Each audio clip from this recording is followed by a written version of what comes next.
I think we are live. So, hey, good evening, everybody. Welcome to episode 5 of the Hashtag405 Half a Hundred show. This is season 2021, episode 5, and playlist part of the 2021 Oklahoma Sooners football playlist.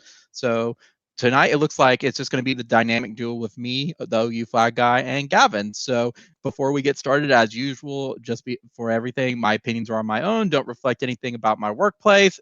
We're here just to have fun and talk about football. So, Gavin, how are you doing tonight? I've been doing really well. Like I said, I'm just dying, each day getting closer and closer to football season right now. And, things are kind of been looking more exciting, not just only from college football, but, also high school football as well, when it goes into recruiting as well. So I'm kind of looking forward to seeing like what this season is. Of course, that will seeing how this Delta variant is, with all the health issues that are going on, not only Right. across the state, but also across the country as well.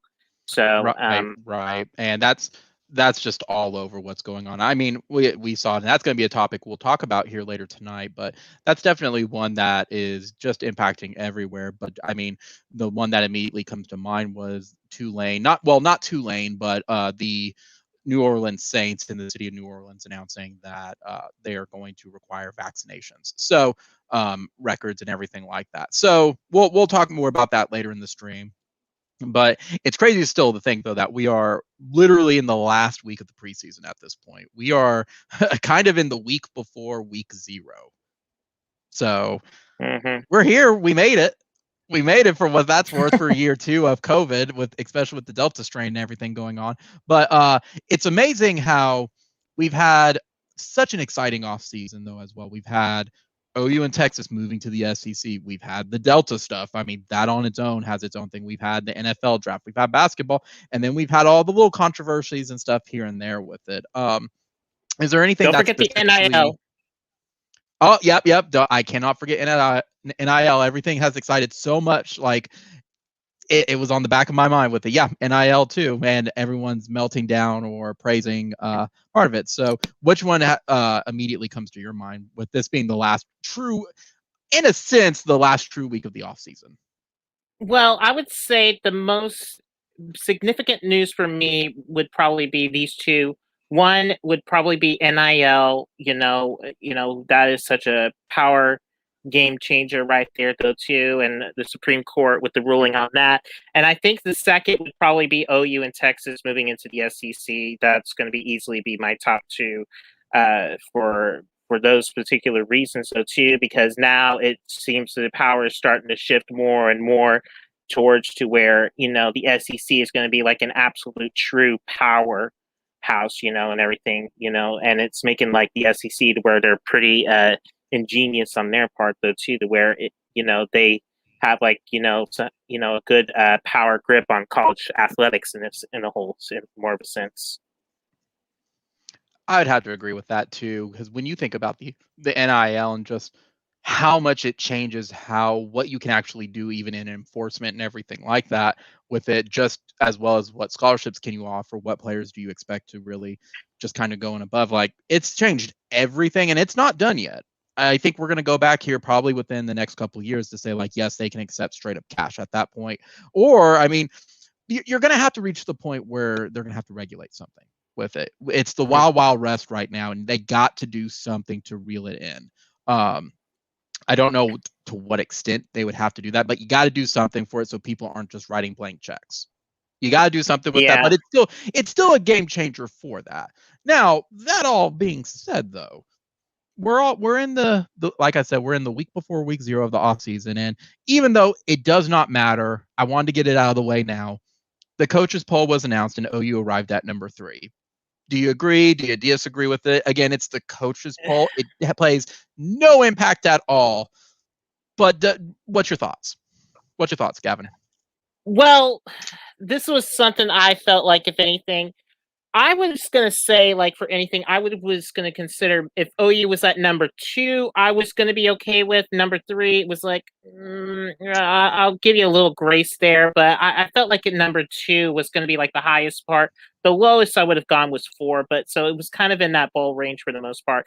But the other thing I'm looking to see, though, from all of this, though, too, Alabama, that, all the coaches and all the writers are going to love them because they just basically they don't rebuild, they just reload, with all the 4 or 5-star talents that they have going on right there. And like 63 out of the 65 first place votes went to Alabama.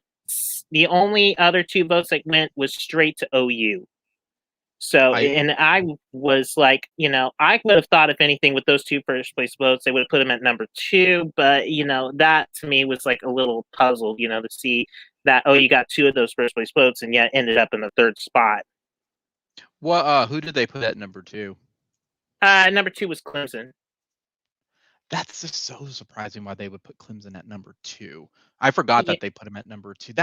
I see now. I gotta go look up everything. Coaches poll week 0, I guess, would be up for it. Yeah, I could. Why would they put Clemson since Trevor Lawrence? They have a lot more faith, I guess, than Clemson than I do. Yeah, with it. Who knows? But I think the only minor detail about it, though, too, is like, and I'm gonna just say this, though, too. I can't pronounce the guy's last name, though, too. But the quarterback, presumably starting quarterback for Clemson, played only started like 2 games when Lawrence was out with COVID.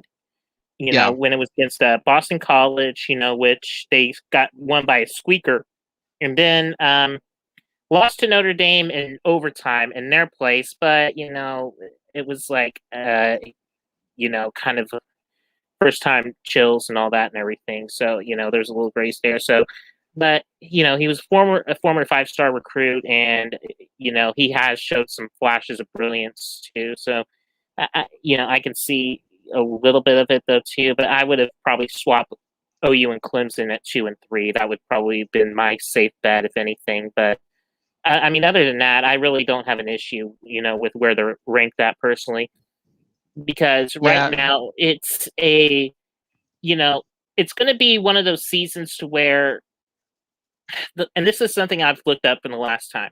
The last time that the top 2 teams made it all the way to the national championship was back in 2004 when USC and Oklahoma stayed in those top 2 positions and basically rode it all the way out. That was the only time that's ever happened. And, ever since then, there hasn't been really, there hasn't been a team that just basically stayed at the top, for the entire season. I mean, that's kind of my only issue. And, things can change, injuries or, especially with now, like how we talked about with the Delta variant, there could be game cancellations and stuff like that, or it could be, something that could be, who knows how long's with like weather and stuff like that too, but that's a different topic. But it's going to be very interesting to just see how this season plays out, because I think 2020, has sort of set like some unprecedented, to where it's kind of changed around, besides with Alabama, like with how some of these other teams are doing for the most part. Yeah. But I think and this is something I've said before, and I'll say this time and time again. I think the most complete team right now in college football right now definitely has to go with OU, because they have a lot of experience coming back, especially within, on the defensive side of the ball with that front 7 that they have. You got Aglebu coming back. I mean, you got Benito coming back, Isaiah Thomas, Winfrey as well. You also have it starts with an A linebacker. I can't remember his name. Is you know who I'm talking about? I do. I'm trying to bring up the roster right now for you because I just had that up. It's like a Asama, I believe. Brian, yeah, he'll be the starter. Yeah, Brian Asama. Yeah, I know you're. Yeah, Asamoah. That's who it is. So Asamoah. Okay. Yeah, and his contribution was there, and I'm trying to think who was that other corner. He got a couple interceptions.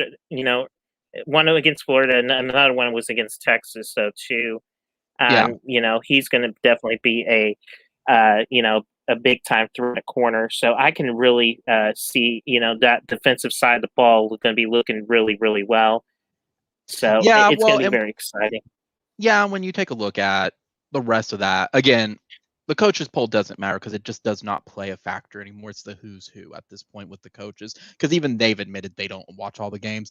I would put OU at number 2 on it. I would probably put Clemson at number 5 if I was really, really, really, really wanting to study it more. Without Trevor Lawrence at quarterback, yeah, the defense is amazing, Yeah, it's and pretty they're playing in solid. the AC and they're playing in the ACC. Sure, I put them at 5, but I just don't see them being better right now than OU, Ohio State, or Georgia. I'd probably put Alabama, OU, Georgia, probably Ohio State, and then Clemson. That would be my top 5. The rest of them, we're just going to have to wait kind of how stuff plays out, because no Texas A&M at 6. Let me back up. Ohio State, I still like them at 4, but it's the same problem that Clemson and Alabama has. They don't have a quarterback. They're brand new, which is where I question having OU at number 3. There has to be something that we're missing that they're trying to think of with it. Yeah. The only thing that I think of that I think is absolutely on this money, though, would be like Iowa State. I think Iowa State number 8 is fine, though Texas being at 19. Man, I don't think they should be ranked. And I'm switching gears a little bit to just Big 12, but man, I don't know. I get why they want to rank Texas because of Sark, but at the same time, I don't think he's done anything yet, and he has a bunch of brand new guys. I don't know about that number 19. I don't know if they'd be number 25 either. Yeah, I think the issue though too, it's like I think because of the hype with Zark though and what he's accomplished, over at Alabama, and then of course they're bringing a lot of the Alabama guys in. That's going to be a little bit of hype because they're going to basically trying to, that first year you're basically going to just try and redefine the culture. And that's kind of going to be always something that's going to be hard, especially when you get a brand new coach that you just release. And it won't be an overnight story. It'll take about maybe 3-4 years to kind of see where it all ends up. Exactly. So I think it's going to be gosh, you're not going to see his recruiting stuff probably till year 3. So what, 2024? Yeah. I was discussing this, a couple months ago, like back in May, and I've already have like who I think is going to be my Power 5 conference championship matchups. I have not put like any winners on it, but this is kind of like who I've put as like, my conference championship matchups.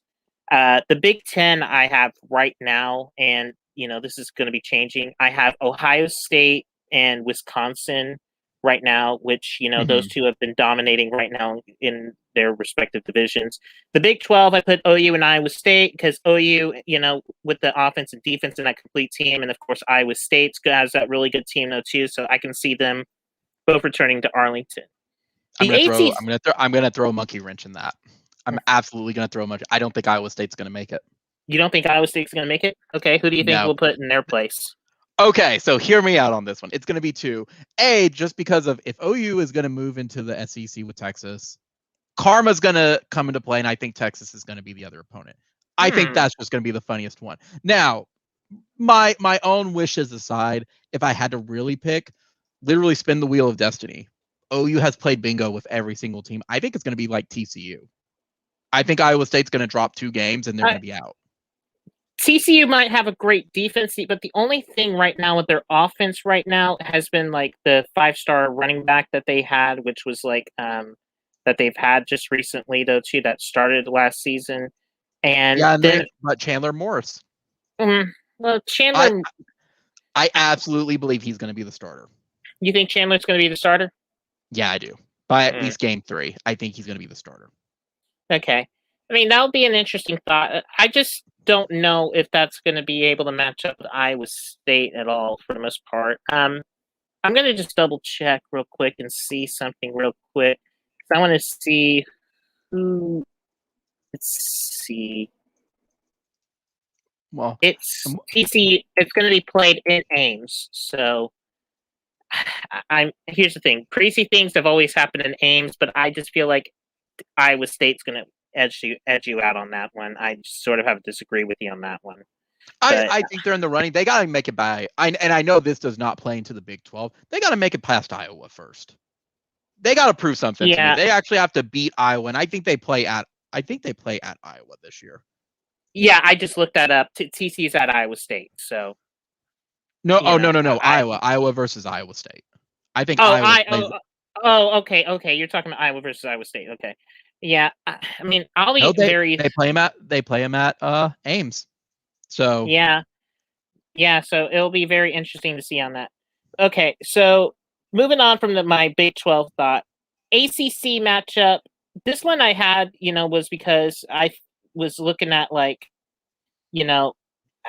at all of this from this, Clemson's going to dominate their own division, of course, though, too. But the other division I put in, I was torn because I was going to have either Miami or North Carolina.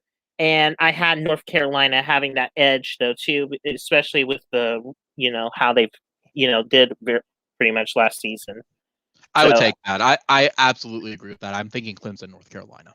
Yeah, so I would say it would be more of a Carolina showdown, over at Bank of America Stadium down there. So, okay, SEC, I just put the two powers, Alabama versus Georgia, as that. Florida, they're going to have to rebuild with the new quarterback and everything else, though, too. And, of course, their tight end's gone as well. So it's going to be, a little while for that to gel in a little bit. And then the Pac-12, USC versus Oregon, and that was sort of the only two teams I could really see that can really, complete much in that. But, and as far as from the top four, I pretty much had Oklahoma, Clemson, Ohio State, and Alabama basically in the college football playoff as of this year. That was just from, looking at from everything that's going on. Of course, the one big question for me is that I think Alabama goes to the Swamp this year. So, that one I think is going to be a very, very interesting matchup. Let me take a look. I think they do go to Florida this year. I think so too, but I could be wrong. Let's see. No, here we go. Florida. Yep, they are at Florida. It's their third game. No. That was for 2020. Yeah, Alabama is at the Swamp. Yeah, they are. Yep. So yep, they are at the Swamp. Yep. Yeah, so I'm going to say this. If they can get past the Swamp on September 18th, then I think they will probably have a good, decent run, to where they'll play against Georgia, for the SEC title game. Yeah, I agree with that. Okay. If you take a quick look at their schedule with it, I think the one, in my opinion, that's going to give them a little bit of challenge for this year. Florida is going to be their first big challenge, but I think Texas A&M is going to give them a run for their money too. Now, is it going to be played in Tuscaloosa or is it going to be played at College Station? That's going to be okay. That will be very interesting, but it's going to be very hard because I don't think Mon's back. I don't think, is he? Or I don't know. That's a good question. Yeah, because good question. Yeah, because I think Mon is. I think Mon might be still there over at Texas A&M right now too. Well, actually, nope. He's actually he's already in the draft. So they are looking at a new quarterback. So I just don't think it's going to work. Well, work out. And also, don't forget too. They still have to play Auburn at Auburn, and they have not beaten Auburn at Auburn under Nick Saban. Or it's been a very long time. Let's see. I'm trying to remember. Didn't they do that in 2015? Ooh, I want to say it's earlier than that. Let's see. Here we go. Yeah. Whoever, I'm trying to see who the home team was.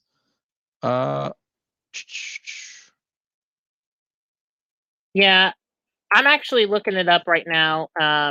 Yeah, it was 2015, but it was 29 to 13, and so that so they have won there before, but I just don't know about.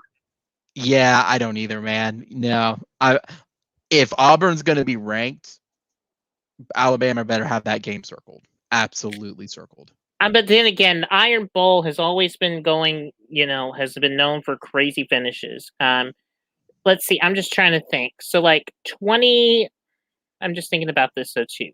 2011, they basically destroyed them, and everything. 2013, we had the kick six. Yep. 2015, they basically handled them there. But then 2017, we basically had, I would just call it more of a coaching blunder, if anything, basically with the, illegal substitution fraction that they had to basically give away the game, and also the missed field goal as well for, that they had in 2017. Yeah. If I remember. But they still got into that college football playoff, though, regardless of Auburn. Right. After right. Auburn basically didn't handle itself against Georgia. Right. So I really am. I just don't have enough confidence to say Auburn will pull an upset against Alabama at this moment. Well, didn't we say I wanted to see it again, Gavin? But didn't we say the bad part about being live is when you're wanting to look up something really fast and you can't just pull it up fast enough. 9. Auburn is not even ranked right now. So right now, I would favor, based solely on the coaches poll. Okay, that does not matter.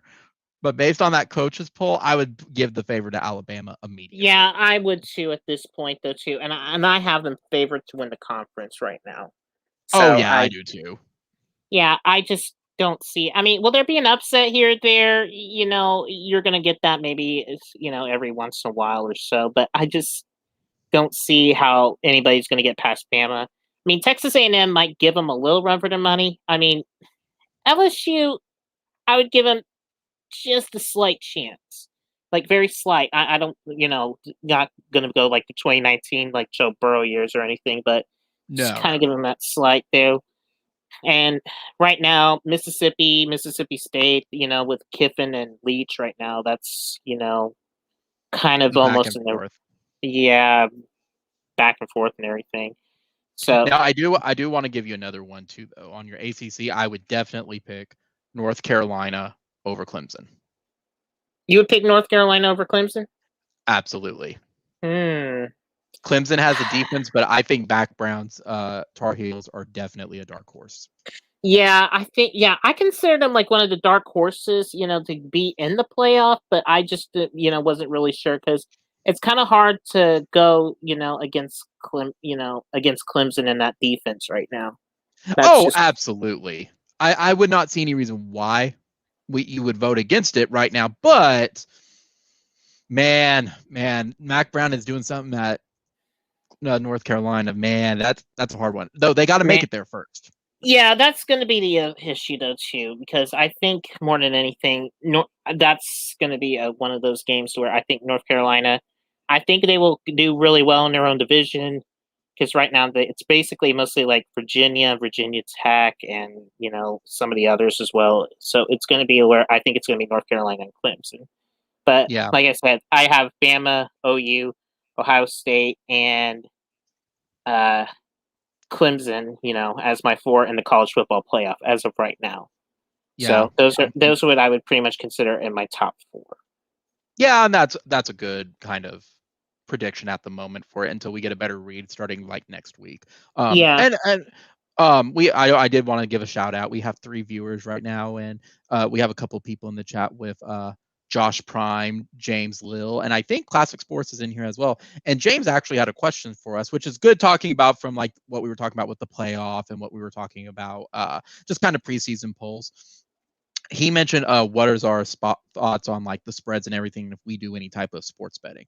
I will say outright, I don't do any types of sports betting. We have like a pick'em league like at my workplace where we'll have like just a fun like for bragging rights competition. But other than that, no, I don't do any legit money exchange or anything like that. So, but you still wanted to kind of talk about you brought up the question of what are our thoughts on the spreads and stuff for week 0. And Gavin, if you're okay with that, I'm more than happy to talk about those 4 games.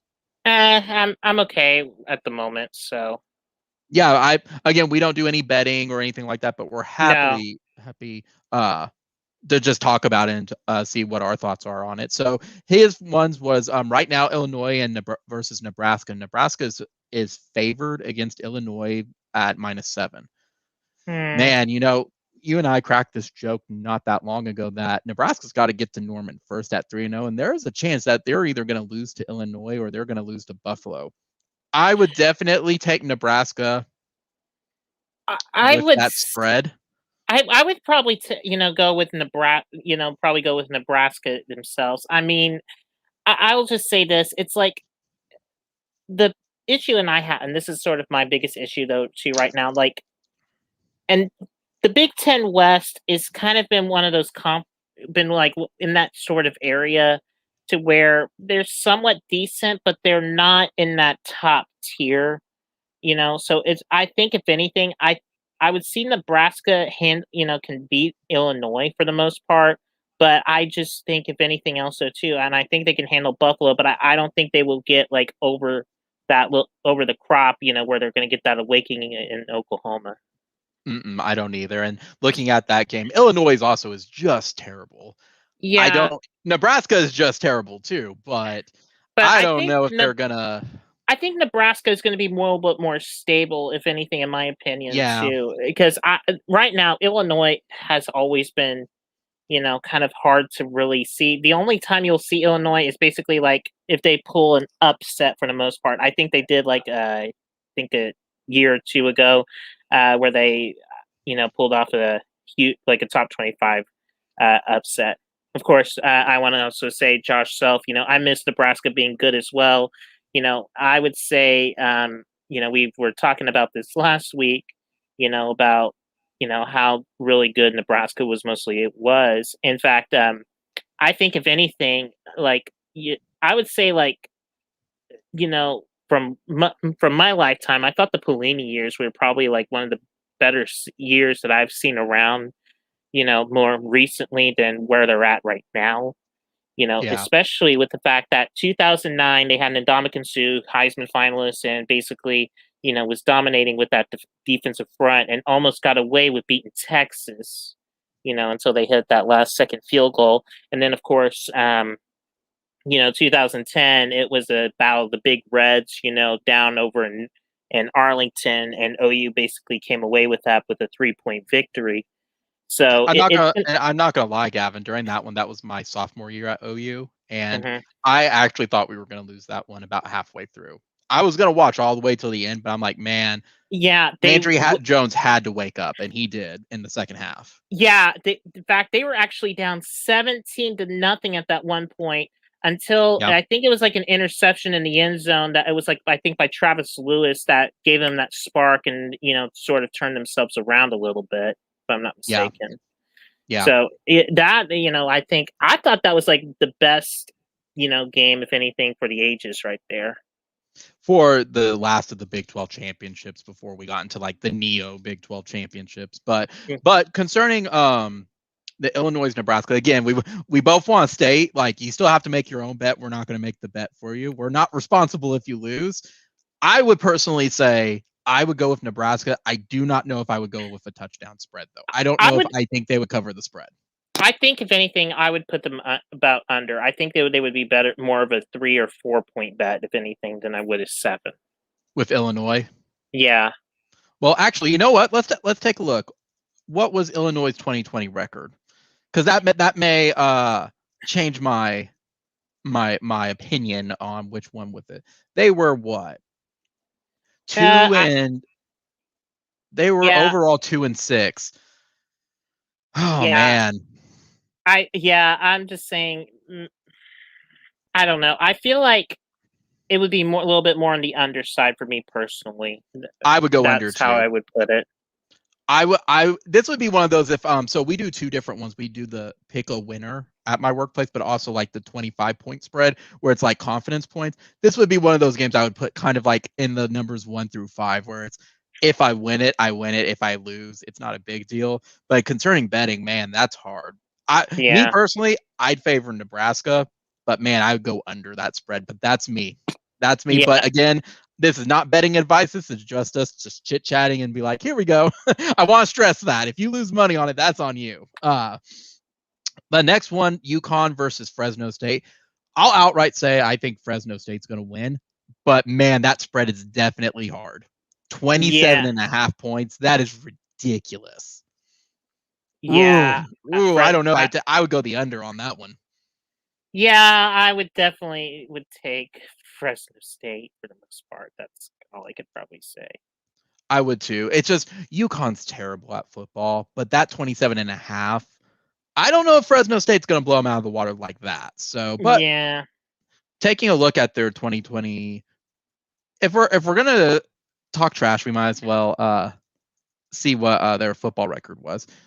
They were 6th in the Mountain West, and let's see, what was their overall record? 3-3. Yeah, I would probably say I would take Fresno State, but I would take the under. I don't see 27.5. Okay. So what's next? We got UCLA and Hawaii. Is that correct? Yep. I would take UCLA. I would definitely take the under though with the 17.5 for that one. I would take UCLA too. So but I will say this though too. Hawaii can surprise you a little bit here and there though too. But I just don't see, especially if it's played in Oahu, I believe is where they play at. So it's going to be a interesting deal, along with like how we always complain about the time changes, and all that for like wherever they play. That is like going to be like a 2-hour difference for the most part, from what I remember. So it'll be very interesting to see. But I would definitely still give the edge to UCLA.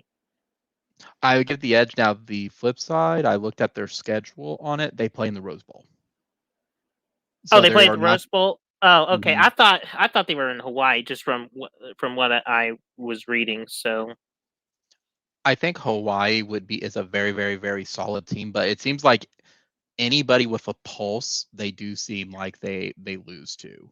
So Boise State, San Jose State, heck, they lost to Wyoming. I would have to do UCLA, but I would definitely go under with it. No, again, I'm not a betting person with it, so it's hard for me to do that because that 27.5 seems extremely high for that. That's one of those very, very small bets. Hey, we got another person on our stream. So hello, other person. And then the last one's Utep versus New Mexico State. Now that one, I don't know enough about either of those teams. I really don't either, but UTEP though has been they've just been sort of like in that, where they don't really get a whole lot of attention usually unless they're playing someone with such notoriety and everything. I mean, their schedule is mostly going to be considered with New Mexico, Boise State, along within the Mountain West. So I would say, for the most part, I'm going to just take a look at the 2020 schedule. They were actually ranked 7th in the conference, it looks like. Yeah. They basically, let's see, just taking a look at it right now. 1, 2, 3, 4. Basically 4-4 last season. Yeah, and New Mexico State only played 2 games last season. I would take UTEP at this point. So I would take UTEP solely because they actually played a couple games last year versus New Mexico State. The spread with -9, that I would take the under for the sole fact that 9 seems really high. Maybe also, 5. Yeah, I also want to say to, James Lill, who actually, made this well known to him though and everything, that he actually does live in New Orleans, to where he's kind of, I think he's close to Tulane, I believe. So gotta be exciting time. And I think, sorry. I'm a little bit lagging behind you, so if I'm interrupting a whole lot, it's not intentional. No, it's okay. It's okay, but it'll be very interesting to see. But I would probably say right now, like with all these sporting bets and everything coming in right now, it's going to be very interesting to see of who's going to be going in and all that. So absolutely. But as of right now, it's going to be, definitely be very interesting to see. I Absolutely. also, yeah. So I was also, something that we were discussing, part of the week though too. You were actually was talking about that 2017 class, recently, and I was just kind of been looking through to it. There's still a few, most some of them that have really kind of gone on and everything, like Kenneth Murray, who's basically now playing with the Chargers, drafted first round. I do know that Kennedy Brooks is still on the squad though too, along with Robinson.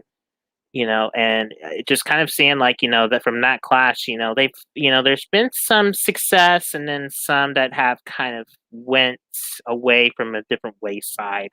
So it's kind of been just very interesting to just sort of see the tail and all of that.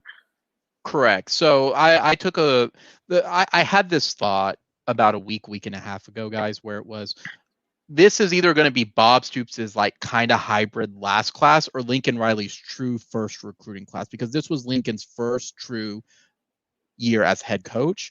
So I wanted to kind of take a quick flashback and kind of go backward a little bit to see where these players are at now. Like, was this actually a really good, decent class? Was there like a lot of ones, like, was it a bust class? Just kind of reviewing each of the players and everything like that. And when I listed everybody on it, I was actually surprised of like how many actually stood out. It was about I'm going to say 60-40 of like 60% of them were amazing players. They came in already highly ranked, and then they just did absolutely outstanding. And then there was some just walk-ons or no stars or non-impact players that they either sat on the bench and they kind of just did their own thing, or they transferred out with it due to a reason or another. So I kind of wanted to go through each individual player, and we can kind of discuss, be like, what our thoughts were and everything like that with them. So the first one, and I'm going to say he's the second best one from this class, the second best player. But I'm just going in order that I have on my paper. Marquise Brown. He was part of that 2017 class. Outstanding wide receiver. Got all the accolades. Hollywood Brown was absolutely spectacular. Yeah, I mean, he was probably like, probably like one of I would say the fastest receivers I probably have seen in a long, long time. I mean, I would say not exactly. He had that sort of like Tyreek Hill speed. If I was looking at him right now, and it was sort of like hard to for anybody to win a foot race against him. Absolutely. One thing I remember about Marquise Brown was once you got him out in the open, he was gone. He could get into the open so easy in the backfield. Yeah, and made that deep ball game existent. Though, I mean, yeah, that also bit us in the butt, though, when we had to face Alabama in the playoffs. When he was injured, it just took that entire strategy away and made us very one-dimensional, though. That was, to me, how important of a key player he was. yeah. So, and now he's basically a starter with the Baltimore Ravens, and he's been doing pretty decently over there as well. Yeah, how is he doing with the Baltimore Ravens? I didn't think about that. Yeah, he's been doing pretty decent. He's still on the squad there though too. He's actually one of the starters there. Okay. He went. Let me see. I was trying to bring him up. Yeah, he was the 25th pick in the the 2019 NFL draft in the first round. So, I mean, I would say playing at OU and everything that he did, like, he found the perfect landing spot, especially being the starter now. So, yeah, in fact, last season he actually got 58 catches for about 769 yards and averaging 13 yards a reception. yeah, he wasn't the rookie of the year, but No, went in but his 2019 class, but the he other was a thing good player. too, yeah, but the other thing too is like with the Baltimore Ravens, they like to use Lamar and his mobility for the most part too. So you won't see a lot of like throwing as much with Lamar, as it's going to be more. I would say more of not really option, but more like more of the read options or short throws underneath as well, though, too, to kind of keep the defense honest. Yeah, yeah.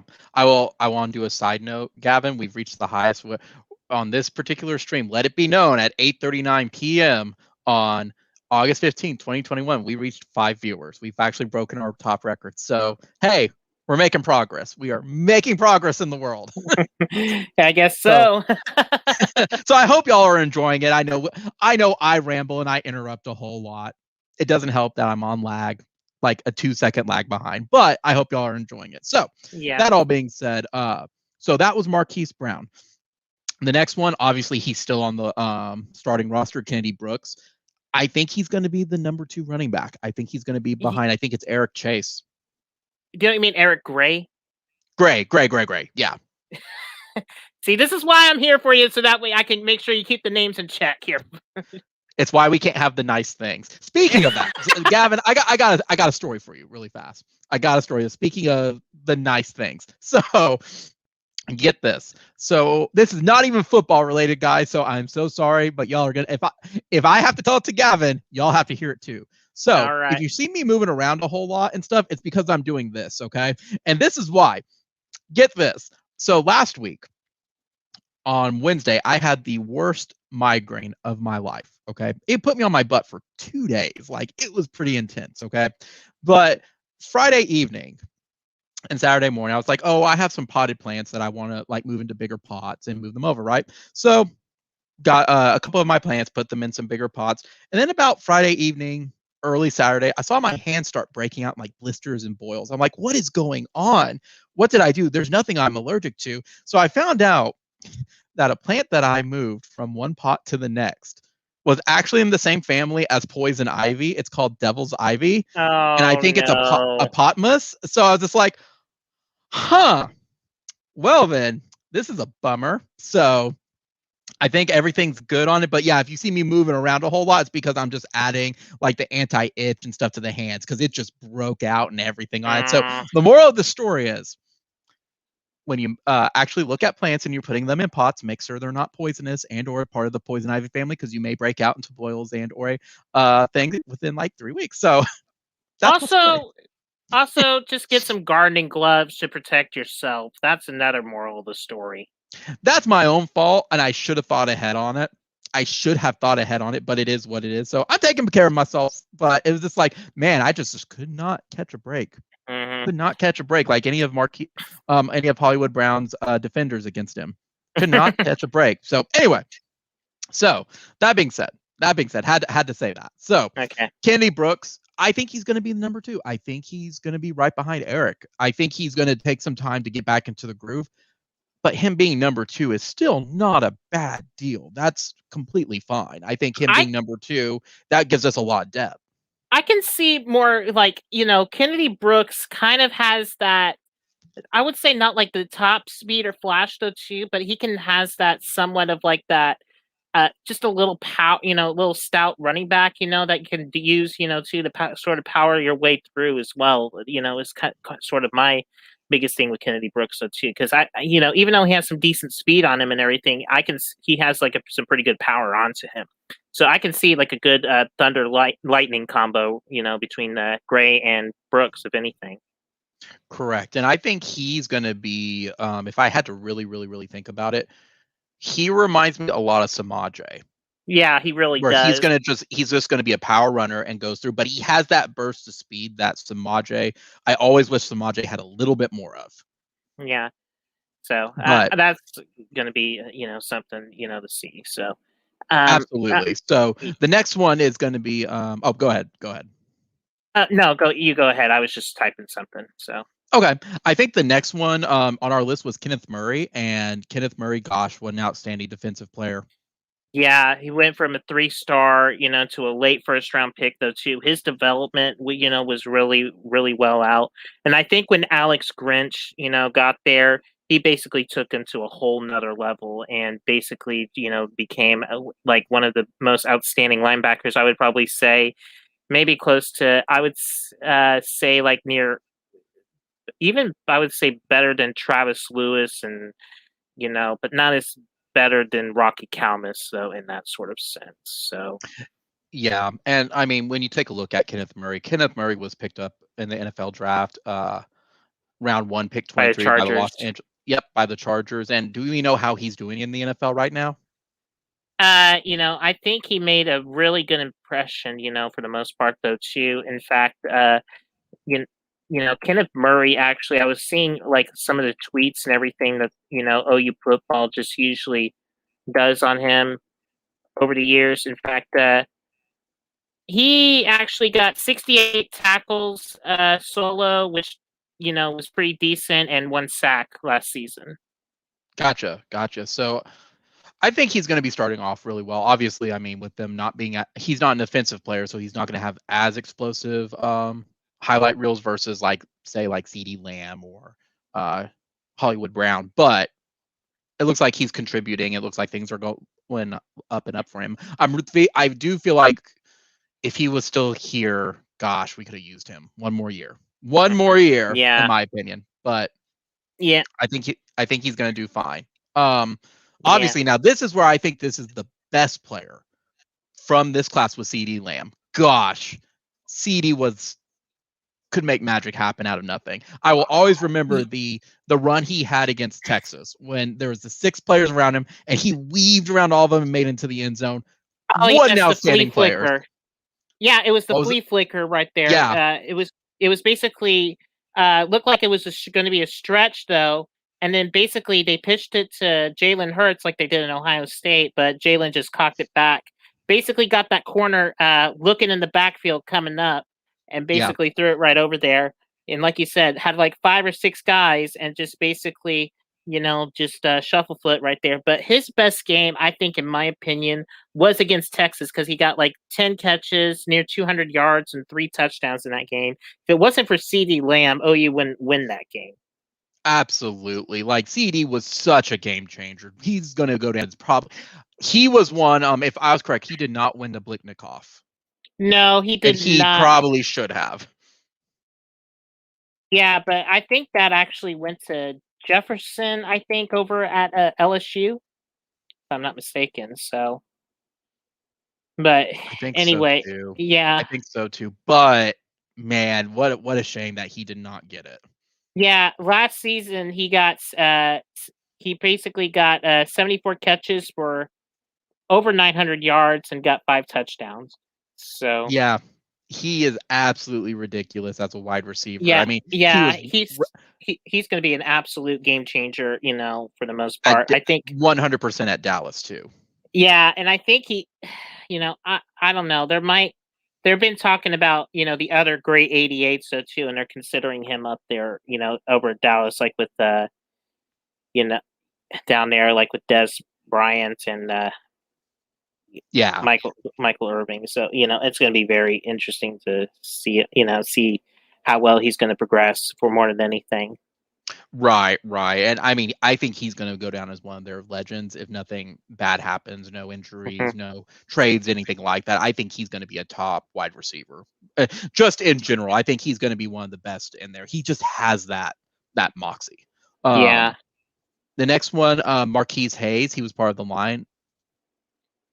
Yeah, and I think if I'm not mistaken though too, like I've was kind of been looking through all of that and everything else so too. Marquise Hayes, was I think he's still he's still on the line, isn't he?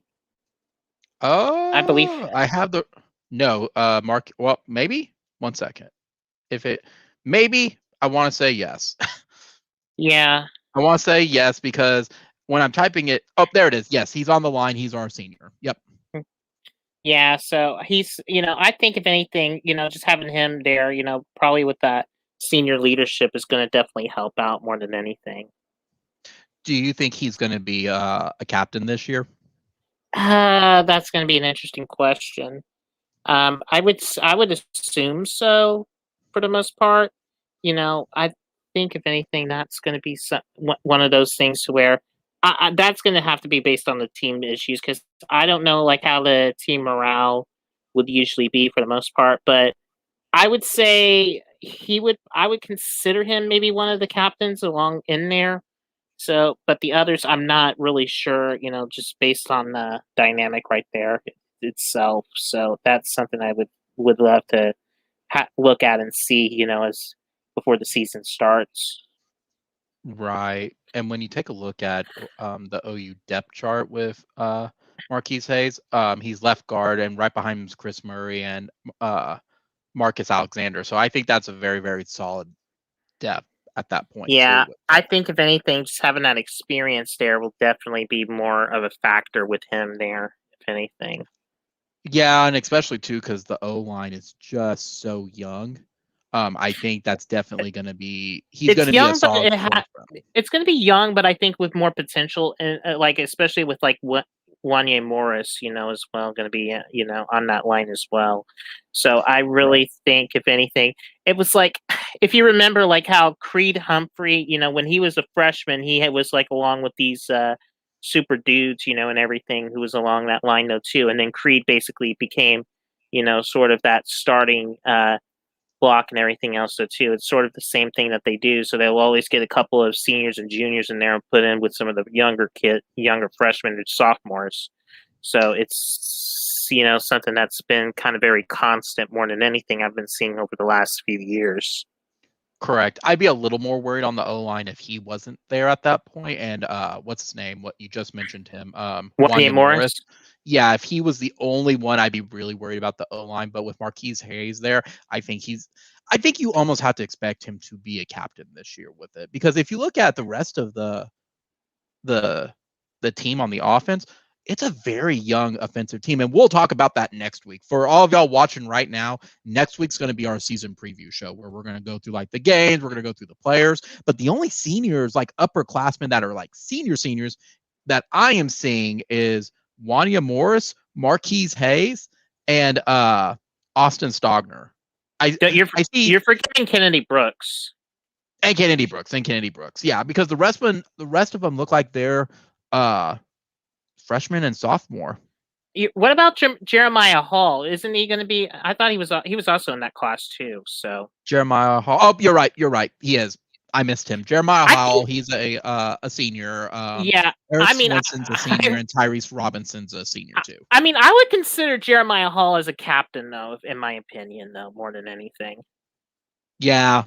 So, I guess I was wrong on it. I guess I read it completely differently from it. I was looking at the different spots. I guess there's more senior leadership on that O line with it. It's just I was looking at different things. So that's my mistake. That's okay. So, but that's why you're here to correct me. But yeah. But moving on from Marquise Hayes, the next one, Trey Sermon. To me, he was such a good running back that was underutilized until he went to Ohio State. The problem though too, and this is one of the many flaws, especially when you're doing the recruiting bid and with all the other players, it's like when you have like such a great offensive unit that has from different receivers, H-backs, running backs, quarterback as well, you're gonna get lost in that pile, and that was sort of one of the weaknesses, if anything, for basically with Trey Sermon, he just basically sort of just got lost in all of that. And I can't really blame Lincoln Riley or Trey Sermon with what happened, because it's kind of hard when you have a lot of great players being on the same field that want to have a piece of the rock and everything, but there's not enough rock to go around. Right, and I don't blame Trey Sermon at all. I think it was what it came down to was Ramondre Kennedy, and I want to say there was one more who just outperformed him in the normal games, and he was just third string. Yeah, I don't think it was Major though, because Major was not a third string yet. So I mean, I want to say it might be Major, but I'm not 100% sure on that. I want to say it was Major too, but who knows on it? I'm trying to remember it off the top of my head, but I've slept since then. So, but all being said, though, with it though, there was still better players. That's not saying he was a bad player, because to me, he was the thing that was keeping Ohio State in the playoff and for their natty run. Yeah, and I think if anything else, so too, he got his chance to shine more than anything, especially with Ohio State. In fact, there was an interview. Yeah, and there was an interview that he did with Fox Sports, I believe. When he was doing the Big Ten championship. He said he still had a lot of love and a special place in Oklahoma in his heart, and that he has no ill will with, the coaching or, the university itself, and that he really enjoyed his time over there at OU. Absolutely. So And I think concerning Ohio State, I think if he didn't get injured, he would have won the Natty for him. I really believe so too. So I wanted to talk about this one player though too that was also in the 2017 class, and I just sort of have a more of a small bias, and everything towards him though too. It was Levi Draper. Draper was pretty decent kid. Basically played at over in Collinsville, and he was pretty good linebacker. For Collinsville, and you know he originally committed to Oklahoma State, but decommitted before before the state championship in 2015, and then basically committed to Oklahoma. Basically flipped from OSU to OU, and then had a really good senior year, enrolled early and all that. His freshman year, he basically had a bad lumbar injury for the most part. Then, so they basically redshirted him anyway. And then 2018, he mostly saw special teams and some backups and stuff. And then he was, same thing though too, because Kenneth Murray basically outperformed him though too, especially on the depth chart. And then basically decided to transfer on over to Arkansas, to where was dealing with some more injuries for the most part too. And just recently he was re-injured again. So he's been where he hasn't been catching much of a break lately. And they're looking at maybe giving him a medical hardship right now at this moment. But as more as from what I can understand though too, it's just one of those things to where, he has, a lot of good talent, but it was, never really got much of a chance, or had, dealing with a lot of injury issues, especially with like a lot of issues with his shoulders. In fact, because of the linebacker issues though too, they tried to consider him switching over to tight end, and basically that's when he re-injured himself again. Right. I remember some hype with Levi Draper coming in, but Yeah, after that he just fell off the map, and as you said, Kenneth Murray kind of took over from there. Yeah, in fact, there's actually one play, and I'm gonna rub my nose because I'm actually from Collinsville and everything. He actually played against your alma mater, which was Lawton Mac, in 2015, and basically pulled an upset against them, where they beat them 44-27, to where he actually pulled off in a spectacular reception, on one-on-one coverage right there, and turned out to lead them to the state title that year. I don't even remember. The most I ever remember from even my alma mater was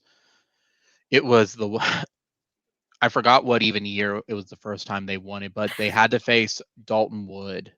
And 2014. Was it 14? Yeah, it had to be 14, because that was the year it was 14, because was that the year the re-kick happened against? No, yes, that was 2013.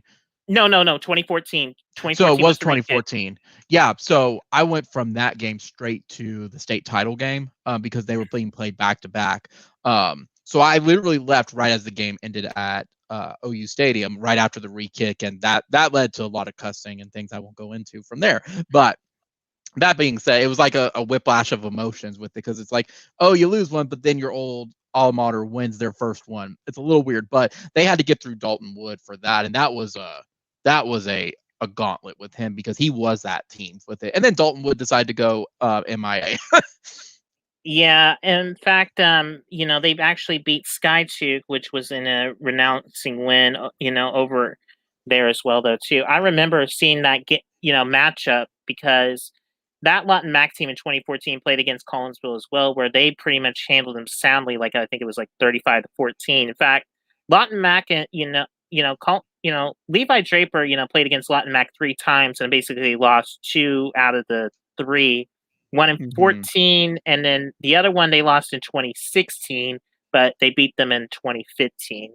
So, Draper, has, and he played exceptionally well, not only as a defensive player, but he also had some, some moments offensively as well, as a wide receiver / tight end as well. Didn't really get a lot of catches per se, but, they made sure to utilize him for the most part. It was those injuries that just hampered him throughout his career, though. Yeah, and it's that, injuries are going to happen, and and you can't really, I mean, and I will say this: I've known the Drake, Levi a little bit, myself personally, and especially seeing him play for the most part. He was a heck of an athlete for the most part, and I felt like if those injuries did not happen to him, I think he really would have like a really good career for the most part. I think he would have stayed at Oklahoma if those injuries didn't hamper, because even right now it's what's going to happen with his starting position over in Arkansas, who knows. Yeah, and the thing is that I just really don't know. But the other thing too, and I'm going to let people know about this though too, like Arkansas is a lot closer to his hometown than where Norman is, just by about an hour and a half or so. And it's just, and I think if anything else though too, he's still competing at at a very high level. He actually did earn his degree as well over at the University of Oklahoma, but after he got his degree and everything, that's when he decided to make the move over. Where he was dealing with a little bit more stiff competition. I mean, he did do little special teams and stuff, but it's just like you said, the injuries just sort of got the better of him, and and that's kind of one of the hardest things, to really see, a great potential athlete, too, being hampered down with injuries. And like I said, I really love the guy personally myself. I've met with him. I've met his family quite a few times, though, too. And, he's a really swell and really decent guy. Correct. And I think that's going to be, too. I think it's going to have to decide this year if he has to make a move this year, or I think he's done. I think after this year. Well, they're going to go ahead and put him on a medical hardship. They're going to try to, at least, as far as I understand, and basically give him another year of eligibility. Oh yeah, I just don't know if he's going to be at Arkansas. That's kind of my thought on it. But yeah, we've got about 30, 40 minutes left, so I want to get through the rest of these players. But we mentioned him before earlier. I think Tyrese Robinson on the O-line, senior. He's going to be one of those cornerstones for this year to lead them to a natty.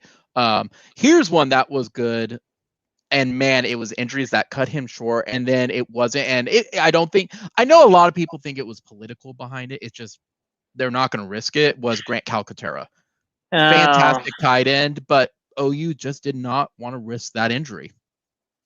He was dealing with so many concussions.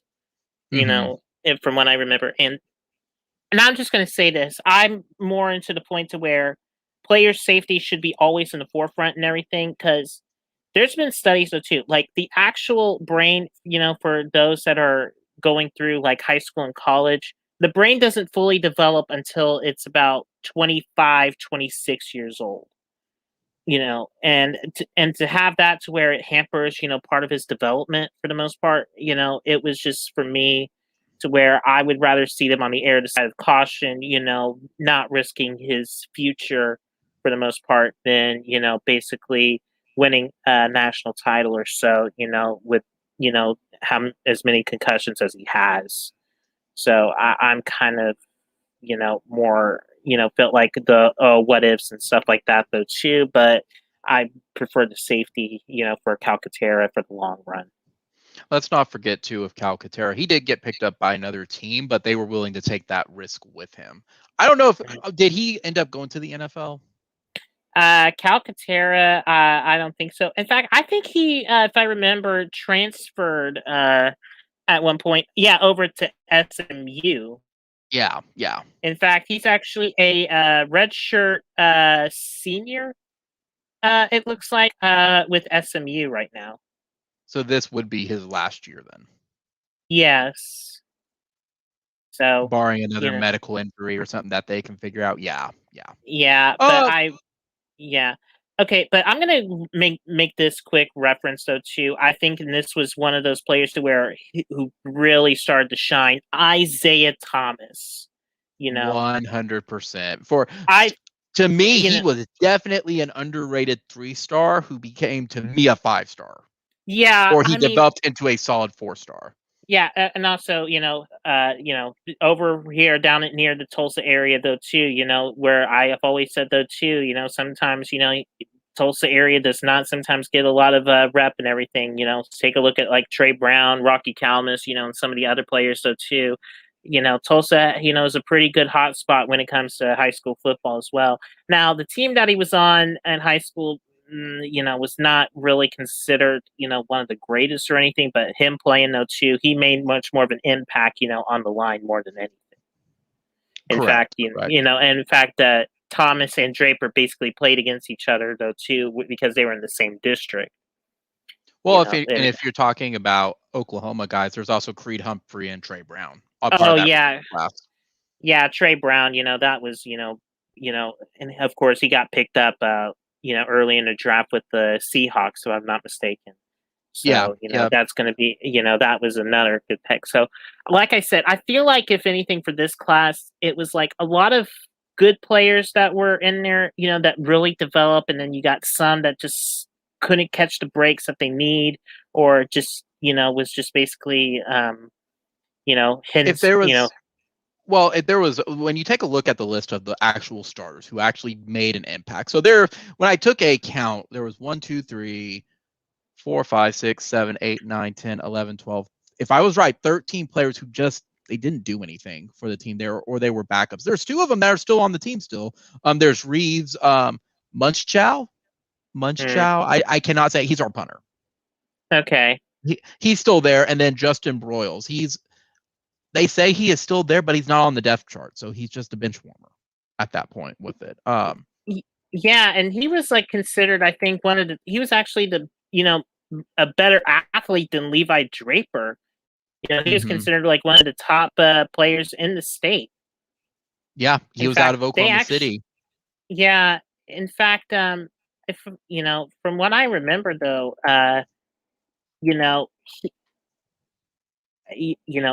I just really, I would see him, maybe like a play or 2 or so, but they've always rotate those safeties though too, which was going on. Then you got like Turner Yell, and I think Norwood was basically taking over at that point, to where it just was like, just had a little bit more fire into it, than from what I can see. So it's kind of really hard for me to say at this point. So it just sort of it's like, and this is kind of what I always say.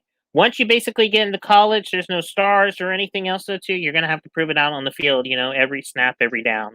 That's just how it is. Yeah. Well, and from all the players that we discussed, there's one player to me that he started off really well, and I just don't know what happened, but he really regressed, was Charleston Rambo, that was sort of a interesting deal. He basically was like another Hollywood Brown, with the speed and everything.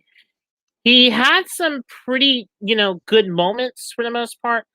And, especially like with Alabama, he sort of took in like Hollywood Brown's spot, in that game and everything. He had that touchdown against Bama. But of course now he's actually transferred over to the University of Miami now. So he's going to be basically playing over there in the ACC. Of course, that's going to be an interesting, deal over there where he's going to play there for, I think it's going to be, well, they actually list him as like a redshirt junior, but I just think if anything, it'll just be interesting to see how he plays down there. Correct. I think for me with Rambo, he reminds me a lot of Mark Andrews. Now, with Mark Andrews, from the time that I remembered him playing, again, the players start to blend together at some point. But with Mark Andrews, to me, Mark Andrews and Rambo had the same problem. They were very talented, but they reached that final spot where they had to start catching the football. Because at some point, if not, you're going to be benched by someone else. Mark Andrews, it seemed like the light bulb came on with Texas, and he became one of the best tight ends. With Rambo, it did not, and it seemed like he regressed a whole lot. And as that happened, you saw looks go less and less. I forgot if it was him or if it was somebody else, where they said one of the players was upset that he wasn't getting as many looks. I want to say it was Rambo, but I don't want to say it was Rambo either. I don't know. I don't know if that was Rambo or not, though. Too. That's going to be the other that I don't have. Correct, and I don't want to be that person to throw that type of information out or anything in that just be a rumor. Now, from all the players we just talked about in that 2017 class, which one, let me back up. From all the players in that 2017 class, and knowing that there are still a couple players still on the roster and still actively playing. Who do you think from the ones that have graduated or went on to the NFL is your number one from the ones that made an impact? Oh, it's going to be I have two players in mind right now. Kenneth Murray and CD Lamb. Those are my two I would say would be in that class, but to put one of them at one, that is, sort of like, picking straws at that point though too between the two of them. But I would have to probably give it to CD at this point. I would agree with you. I think CD is going to be my pick as well. If taking other ones, I'd probably say, and this is where I was going to say too, the best Oklahoma player that was picked up. That comes down to Trey Brown or Creed Humphrey and Isaiah Thomas. It kind of boils down to those three, and I would say Creed Humphrey. I would probably go a little different though. I would go with more Trey Brown, if anything, because if it wasn't for Trey Brown for those 3 seasons in Arlington, we might not know what difference would it be. Because 2018, he had that cap-lit safety, with Ellinger in the end. Gosh, you're right. 2019, that rundown against that Baylor wide receiver for a sure touchdown basically stopped him, held them to 3 points. And then, of course, 2020, his kick returns and also that interception to seal the win against Iowa State. Gosh, you're absolutely right. Man, that's hard too. They all were so good players. So good players. That being said, with the people that are watching or future watchers, who are your all's favorite players? Who do you think was the outstanding number one player from the 2017 class going into this 2021 year, with a couple of them being seniors? Another topic I did want to address before we get on to the final one for the night, I have to get on my soapbox, Gavin. I have to get on my soapbox for this one. Because if you saw earlier in the week, for whatever reason, the NCAA finally released their findings on Baylor and basically gave them a slap on the wrist. And here's my question. What good is the NCAA at this point if they cannot enforce punishment onto an institution? Because I thought about this for a moment. I said, okay, if there's nothing they can do, what is the point of having them around? Because they can't do anything with TV deals. That's laughable. They can't interfere in TV deals anymore. I don't know if scholarship reduction means anything anymore, because just go find a sponsor now at this point. And I'm pretty sure they have absolutely no say in the playoff stuff, meaning also as well, I want to say to the bowls. They can't just tell them any more bowls. I'm not sure on that particular part on that one, but for the rest, what's the good for the NCAA anymore? What is their purpose? What do they serve? That is going to be a very interesting point. When I first heard about the news about with Baylor, it's disappointing and it's disgusting. Okay, I'm gonna go one step further. It's disgusting. I know, I'm getting spicy. I know. In fact, Joshua Self has just commented saying the NCAA has wiped their hands clean, admin. So, How do you feel, Gavin? How do you feel? Tell me how you feel. Okay, and I'm just trying to find the right words here, so because I'm just trying to keep myself, in a best behavior moment. I mean, personally, it was disgusting, all that and everything. I'm not denying that whatsoever.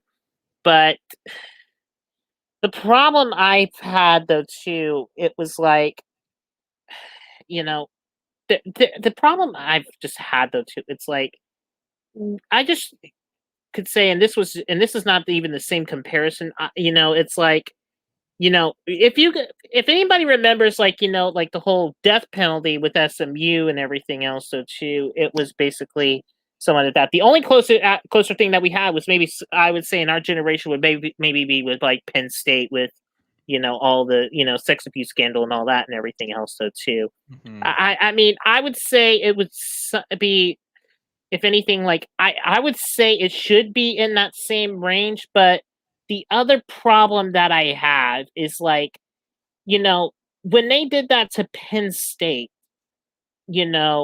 they were really going to send a statement within all of that and everything, with the scholarship reductions, no bowls, all that and everything else, so too. But as more bowls started to come in and everything else, so too, it's going all that.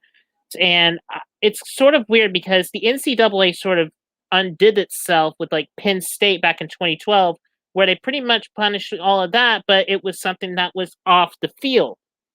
That had no place that was going on the field and everything. And if anything, it's almost like, they're wanting to try and do the same thing with Baylor and everything, but they basically shot themselves in the foot, and they were afraid to get themselves shot in the foot again for stuff that was going on off the field. And that is, one of those issues to where I feel like, if anything, like there has to be like some sort of consensus, on, what, the universities should have done and all that and everything at that point. And I'm just going from all the past experiences and stuff like that too. So is it disgusting and all that? Yes. But it's like, I feel like the NCAA, sort of shot themselves in the foot before that, when Penn State, with the whole sex abuse scandal, when it was stuff off the field, just like it has been with Baylor. And it's just hard for me to really say at this point to where, I'm afraid they might they're wanting to try and not shoot themselves in the foot again, like they did with Penn State years ago.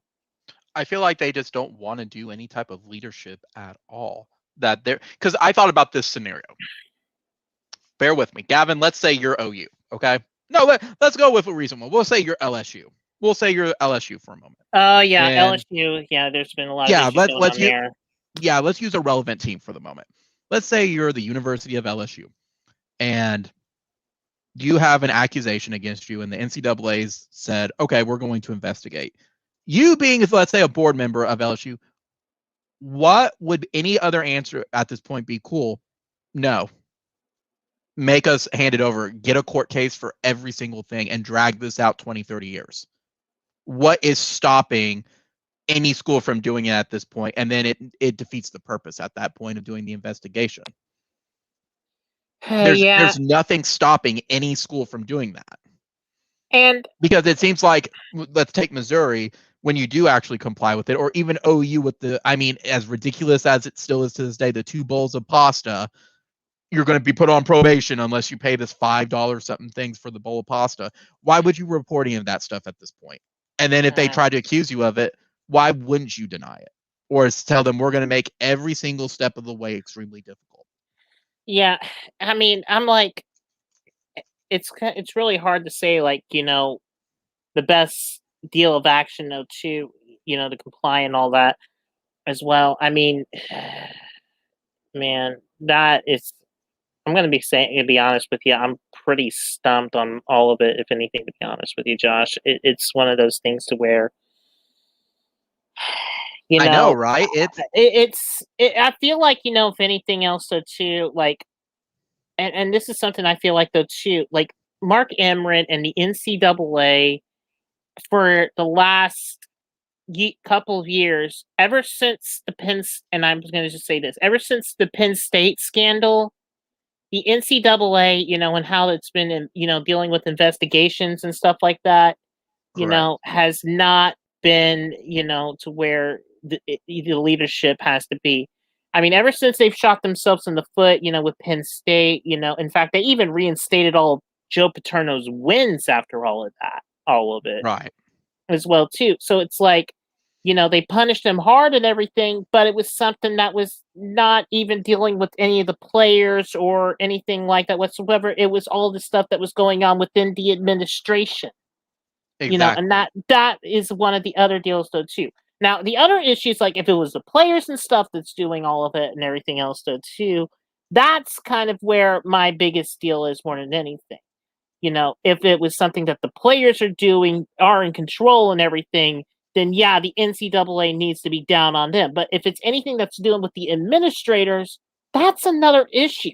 So it's like, I've always had this issue more than anything, like with the NCAA. It's like, yeah, they punish the administrators with the Penn State and everything, but with the Baylor players, no, nothing.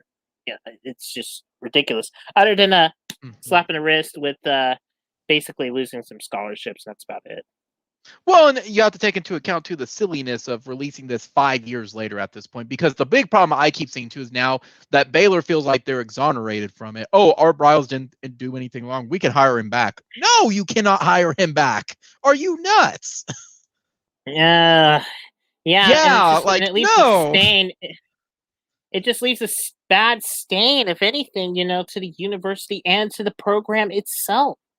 I mean, now you're going to look at basically like McLean Stadium, where it's just doesn't, going to ring a bit of truth and everything after all the stuff that was being built because of all the underhanded tactics and stuff that was going on that's been for dealing with years and years and that were ongoing. If they, and I'm saying hypothetical because I don't think they're going to, but let's just say they did. If they did hire Art Briles back again, I hope the tarp covers their stadium forever. I hope they are cursed with the tarp, the attendance tarp to hide. I absolutely hope. But yeah, it's just what good is the NCAA at this point? If they're not going to enforce their rules or figure out a way to make these schools accountable at the time, so you're not punishing kids who are 10 years removed from this, they got to do something. They have to do something. And I don't know. I don't know what either. This is also why I don't feel bad leaving Baylor behind either. let them go into the AAC for all I care. Yeah, it's going to be very interesting, with all of that was going on. But exactly. I don't know. That's just my take though too, because I feel like if anything, if the NCAA would have gotten a better grip with Penn State, I think they would have done better with Baylor, in my opinion. But because of Penn State and what happened, because they basically did this all because of administrative, not player situation and everything else though too, I don't think we would. I think they would have done some punishment to Baylor. Yeah. I got one more thing I want to bring up with it because we've been talking a whole lot tonight with it. Did you see the ESPN top 100 coaches that they released? Like the big list of coaches where it was like the 100 best coaches in the past 50 years. Yeah, I was just, I kind of like somewhat looked at it, too. And you were actually make this point out though too about where Dabo Sweeney was placed. So yeah, so I want to get to that. So for the viewers who haven't read the story or didn't know about the story, a couple days ago, I think it was Bill Connolly of ESPN released this criteria of top 100 coaches in the past 50 years I've played the game. So things like Bud Wilkinson would not be on there. I think we all can universally agree that Nick Saban's number one on there. I don't think there would be any reason why he would not be number one. Would you put Paul Bryant maybe on there? Bear Bryant, yeah, he was number two. Yeah, Bear Bryant was number two, yeah. and Bear Bryant was number two. I don't know if I'd put him at number two, maybe number three, but definitely in the top three. I would not leave him out of that top three period. Yeah, I mean, that's kind of where I was at though too, because it was like kind of hard to really say, the success of Alabama without those two coaches right there. Correct. Now, here's the ones that started where I felt like I don't know what his criteria was. So for all those wondering, only two OU coaches show up on there. Barry Switzer at number 9 and Bob Stoops at number 26. Lincoln Riley doesn't even show up. I'm not saying Lincoln Riley needs to even be in the top 75, but to not even be on there right now with the success that he's had with the legendary offenses that he's run, the Heisman winners, his recruiting, and the games, like the moments, I just don't know why he's not on there at this point. Maybe he hasn't had enough time as a head coach yet, but surely even as a assistant coach, as the offensive coordinator, I think he'd be in at least number 90, but that's just me. Now, to reel it back though, Barry Switzer was at number 9. I think that's really low because when you look at who was above him, I have issues. I have absolute issues. I think Barry should at least be number 5. Okay. Because number 3 was Bobby Bowden. I don't know if I put Bobby Bowden at number 3. I may put him in the top 10. I think that's just because of his recent passing that he's so high up. Yeah. I mean, he won 2 titles, in 93 and 99. And, it's kind of hard because Florida State and, I'm going to say this, like, Bobby Bowden and Spurrier was all Florida of the 90s. If anything, that was just a very dominant issue. But I think, if anything, Florida State had a much more impact in college football in the 90s, too, than what Florida did, even though they did win a title in 96. So, Yeah, because that was with Stoops as a defensive coordinator. Yeah, and Bobby Bowden led us. I think I would say top 5 definitely. But like I said, it's always best to interpretation. But would you put him at number 3 though? Oh, that would be very hard. Yeah, that's like hard. I also, my other deal though too, it's like it's kind of hard because I also would maybe consider like I would say maybe like Woody Hayes, up there as well too, with those Buckeyes as well. Yeah, and I think Woody Hayes I think he was in the top 25. Yeah, Woody Hayes wasn't even that high with it. And that's one of those too where I was like, I don't know if I would put Bowden before Osborne. I think Osborne was the better coach than Bobby Bowden was. Now, here's the flip side. I don't like Tom Osborne being at number 4 and Barry Switzer being at number 9 when Tom Osborne was always behind Switzer until OU was down because of the 88, 89 investigations. Yeah. And that's when Nebraska took off. I would absolutely say Tom Osborne should not be number 4. I'm not going to say he shouldn't be in the top 10 in the past 50 years, but in front of Switzer and right behind Bowden, I don't know. But then again, here's the thing: like the best coaches of all time. I mean, look, you're not going to dispute between Saban and the Bear. That's going to be my only thing. But I feel like it's always going to be based on difference of interpretation. Kind of looking at like each coaches, and not only that, but like what the conference was at the time, what their schedules were, how many top 25 opponents that they would play on a constant regular basis, conference championships, national championships. It's always going to be based on interpretation. But as far as I know, Bear and Saban are still going to be considered the top anyway. But it's like everything else is sort of like kind of and more of like, if anything, you're going to have to look at and question it, if anything, because it's kind of hard. It's hard to put like, maybe I would say like 10 or 15, but to do 100, that is something where I think is kind of a hard, something hard to really put in all together for the most part. Correct. Well, and this is where I said with Barry Switzer and stuff too. Barry Switzer won a conference title, as far as I'm aware, at least a couple. I'm trying to find the ones where he outright won the conference championships with it. Yeah, he won 73, 74, 75, 76, 77, 78, like 7 in a row. I don't understand how you don't keep that, because that, even on, regardless of who it is, if it's Alabama, OU, Clemson, that's an achievement on its own to do. I just don't understand how and think about who they were playing and stuff too, and how dominant they were. I just don't understand why they would have it that low. Now, the funny part though is I could get on my soapbox and talk about Tom Osborne. I could get on my soapbox and talk about Bobby Bowden, but they have the accolades. They have, like with Nebraska, they have the 90s still. They own the 90s. You can't deny it. This is I would say Nebraska and Florida State, I think, were, if anything, and Florida were the dominant force, especially during the 90s of college football. Correct. I think they would be in the top 10, and I don't think we should not talk about them in that respect with it. I may disagree with their placement, but they're still in the top 10. The one I have a problem with, though, I say one, but there's 3. The 3 I have a problem with in front of Barry Switzer. Dabo Swinney, get Dabo off the top 10. Like, that's absolutely ridiculous. If you're going to hold Lincoln Riley to the same standard, yes, Dabo has won some championships, but he's not done, and there are better coaches. Get him out of the top 10. It's ridiculous. I mean, how many years did it took for Dabo until he won a national championship, though? I want to say it was 6 or 7. Yeah, and with Lincoln Riley, this is like, I would say, going into his 5th year at this point, if I'm not mistaken, or Yeah, this was no, what? 2017 was his first season. Yeah, it'd be his 5th year. Yeah.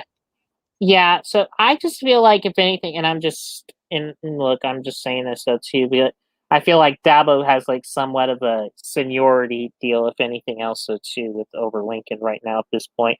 I mean, they both have won conference titles, in a row and everything, but like you said, the national championships are sort of the ones that are sort of kind of out of the reach at the moment though too. But I think this is still going to be closer than he's ever been though.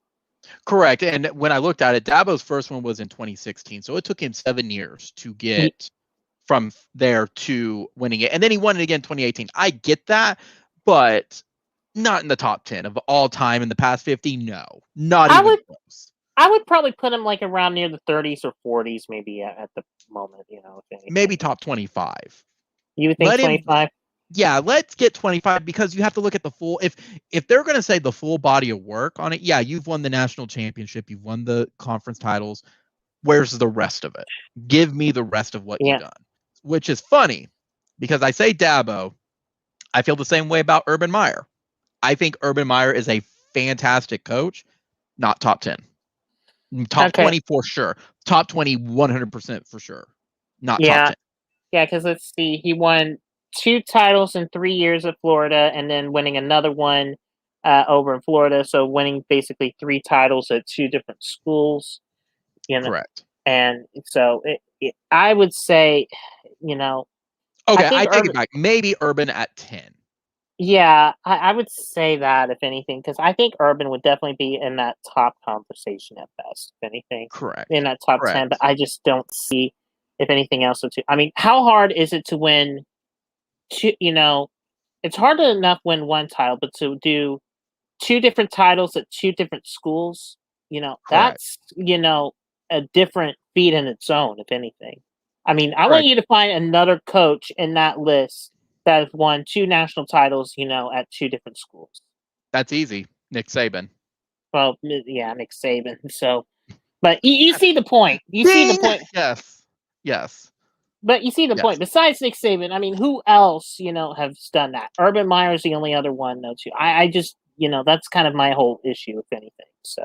Do you count Barry Switzer winning an NFL Super Bowl? No. Yeah. Now here's the next one was John McKay. I think that's great, because that's USC's like crowning achievement with it. So I absolutely agree with that. I think especially during those, like that early dynasty years, especially within the 60s and stuff. Usually, yeah, I can't get that. Correct. The other one. Now here's the one I have thought a lot about. If we're looking at the full body of work, and we're looking at everything they have done, number 8 was Bill Snyder. I absolutely respect what Bill Snyder has done at Kansas State, changing literally the doormat of NCAA football to a respectable program. I don't think, though, at number 8, he did not win Heisman's. He didn't really do any notable bowl games that when they were like the major bowl games, like the Rose Bowl, the Fiesta Bowl, things like that. He only won 2 conference titles, and he never won a national championship. I would not put him in the top. I feel like that's using 2 different things. To me, when I look at the top 10, I think you have to win a minimum 1 championship to even be considered in that top 10, because you did make it to the end. You did win it all. You did something. I mean, look, I would probably put him, like, I would say maybe easy top 25, maybe top 15. That's kind of where I'm at, if anything.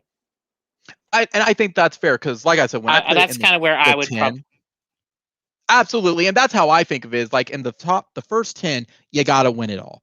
To me, 11 through 20, there's some wiggle room on it of you may not win it, but you did other things. So things like Chris Peterson from Boise State, that's a great example. Or Bob. I think Bob Stoops would be a perfect 11 to 20 with it. He won it, but he kept getting there, but just could not get over that hump ever again with it. I think that are great examples. But number 8, before Switzer, That's questionable to me. Yeah, That's very, very questionable. And that's with all due respect to Snyder. Going through the rest of it, though, there is one more controversy, though, that I have, and it has been driving me nuts. I can put aside Bill Snyder. I can put aside Weather Bowden and Urban Meyer and who was number 4? Who was number 4? Tom Osborne should be in the top 5, okay? You have to explain to me, Gavin, how, and I get one every stream. How in the hell is Mac Brown ahead of Bob Stoops? How? Oh, that's an interesting question. Well, here's the other question, though, too, that is also very interesting as well, too. It's like, I just don't know with, like, Mac Brown. Here's the thing.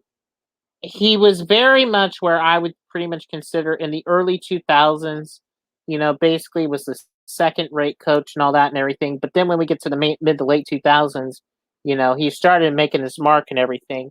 In fact, if I remember, I know OU got to the championship 2000, 2003, 2004, 2008.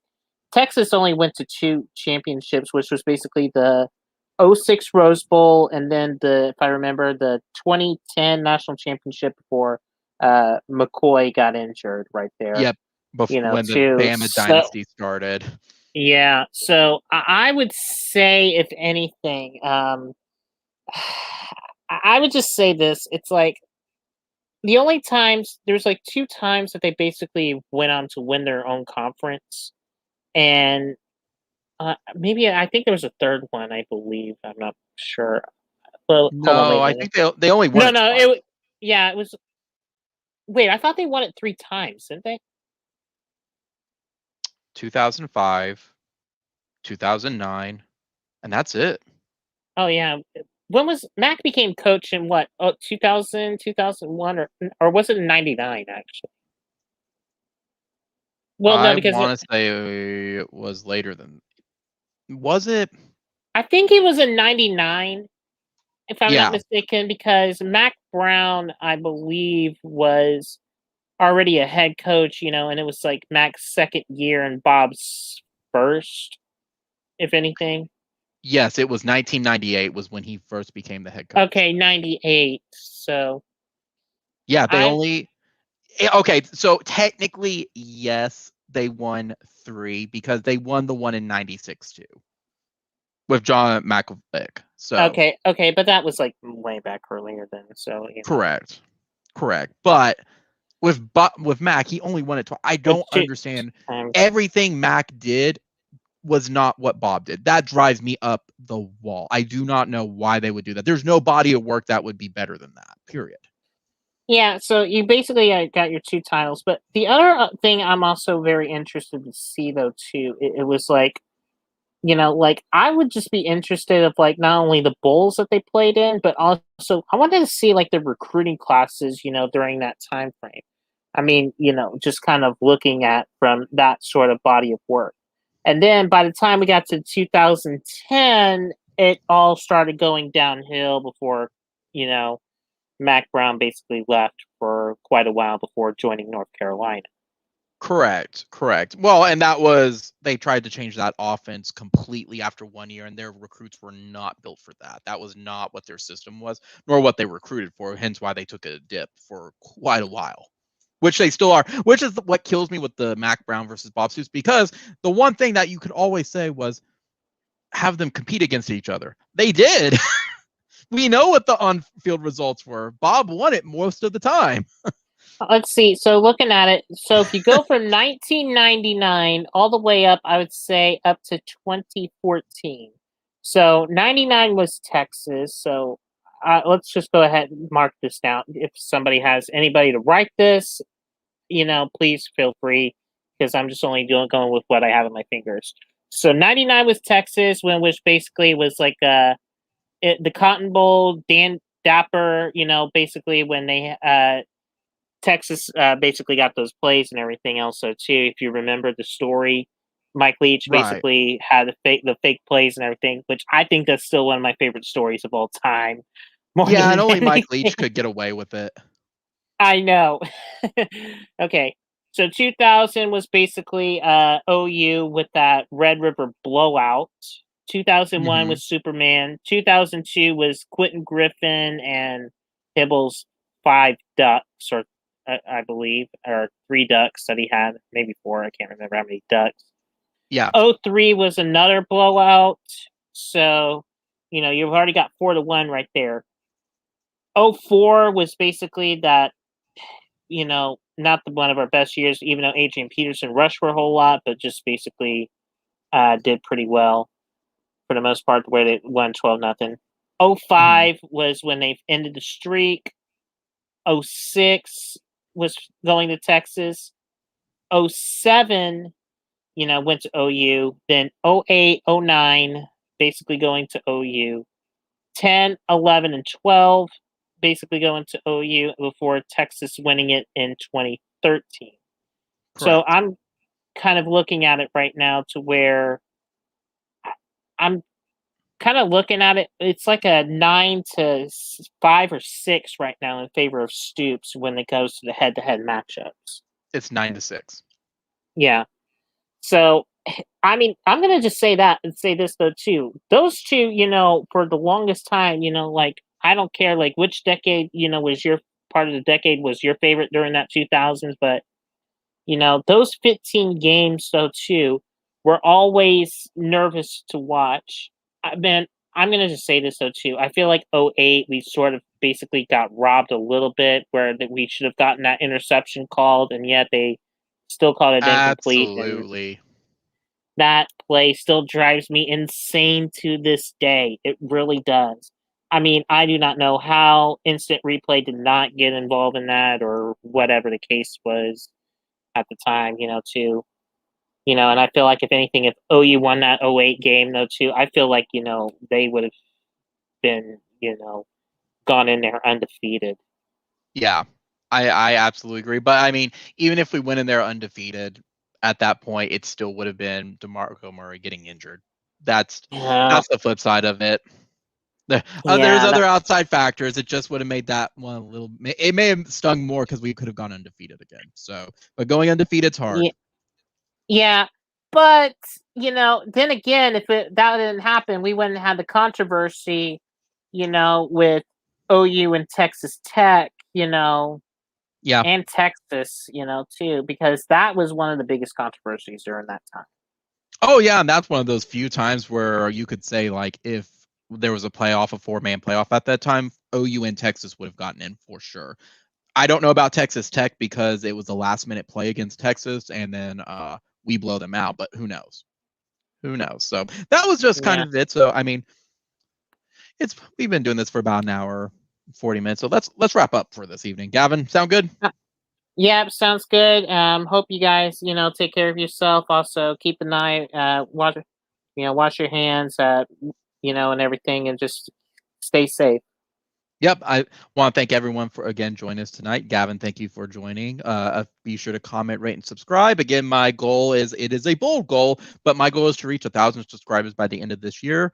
That being said, this week I'm hoping to start doing preview videos. I think I want to try to get up the offense and defense depth chart preview this week or by next week, and then kind of do my own individual preview of the season before the live stream next week after that. And then we're entering week 0 next week, guys. Football's here. Football is here. So with that in mind, next week we are going to preview the OU offense, the defense, and the upcoming season itself. And we're just going to kind of go over the games and see which ones we think OU is favored for, which one they're going to have some trouble, and which ones to kind of circle at that point. Again, as Gavin said, wear a mask. Definitely, if you can, get vaccinated. Delta is absolutely everywhere.